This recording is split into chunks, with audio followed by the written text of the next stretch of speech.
Hi everyone, मैं अपने YouTube channel में आपका स्वागत करता हूं।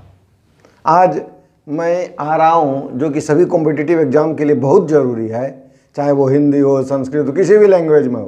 क्योंकि लैंग्वेज जो है ना, भाषा, वो सब एक ही है, चाहे हिंदी हो, संस्कृत हो, उर्दू हो, कोई भी भाषा हो, इंग्लिश हो। आपको संधि समझना है। संधि क्या है, संधि पर आज हम लोग चर्चा करने वाले हैं। तो जैसे आप देख रहे हैं, संधि वर्ण से बनता है, नहीं, दो वर्णों के मेल को संधि कहते हैं। तो जैसे स्वर वर्ण और व्यंजन वर्ण, दो वर्ण होता है, हम जानते हैं।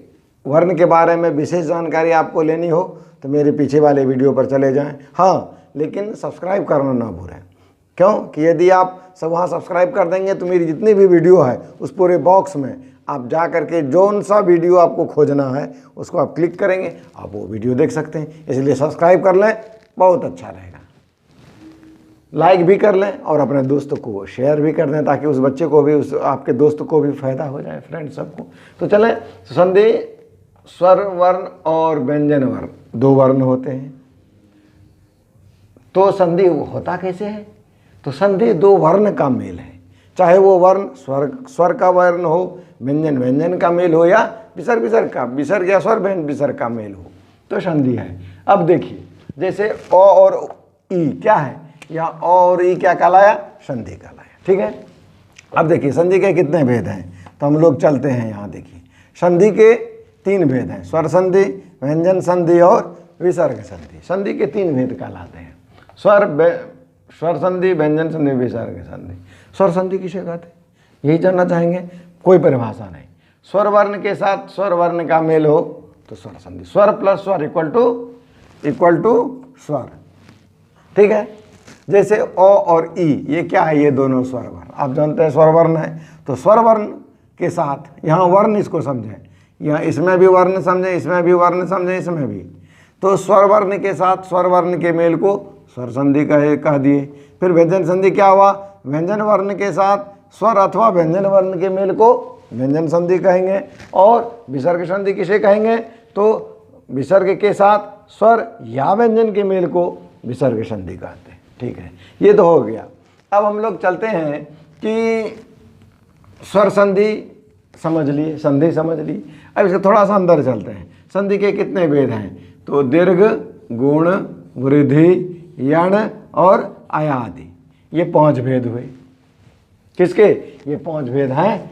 हम लोग किस पर हैं? संधि पर हैं। हम लोग इस संधि पर हैं, स्वर संधि पर हैं। इसके पांच भेद हुए। तो पहला दीर्घ। दीर्घ किसे कहते हैं? तो दो समान स्वर। अब समान स्वर क्या हुआ या असमान स्वर क्या हुआ? तो चूंकि संधि में स्वर अ से लेकर के अ तक जो वर्ण है वो सब अपने आप में अलग है, लेकिन अ या आ ये समान स्वर कहलाया। ठीक है। लेकिन अ के साथ यदि हम ई को जोड़ देंगे तो ये समान स्वर नहीं है, ये असमान स्वर है। कैसे जानेंगे? दूसरे अर्थ में हम जाने, यदि थोड़ा सा और गहराई में जाएं तो हम जाने जिनका उच्चारण एक जगह से होगा वो मिला जुला करके समान स्वर कहलाता है। 100% नहीं, 80% सही होता है। ये सब ट्रिक है। ट्रिक कभी कभी 100% सही नहीं होती, याद रखिए हमेशा। तो अ और आ, हाँ, लेकिन अ और आ ये क्या है? समान स्वर है। लेकिन अ और ई समान स्वर नहीं हो सकता है कभी कभी, और 80% जगह पर है समान स्वर नहीं है। हमेशा ये समान, क्यों? अ ई मिल करके कोई नया वर्ण बन जाएगा, लेकिन अ और आ मिल करके क्या बनेगा? आ बनेगा।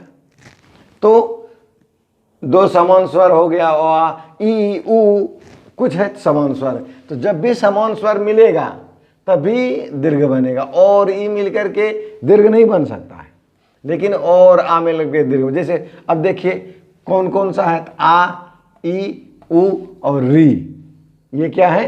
ये दीर्घ वर्ण संधि कहलाते।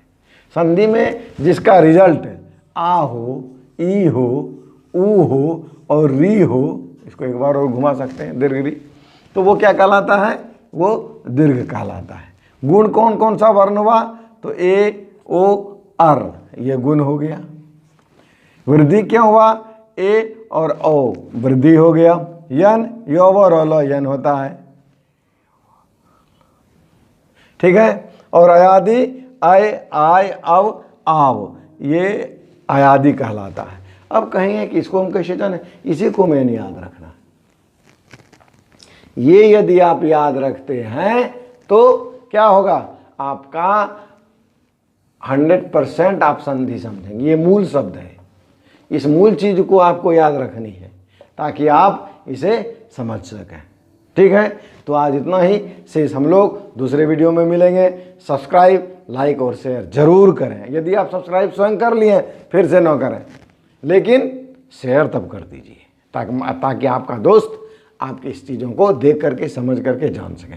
बस इतना ही। राधे राधे।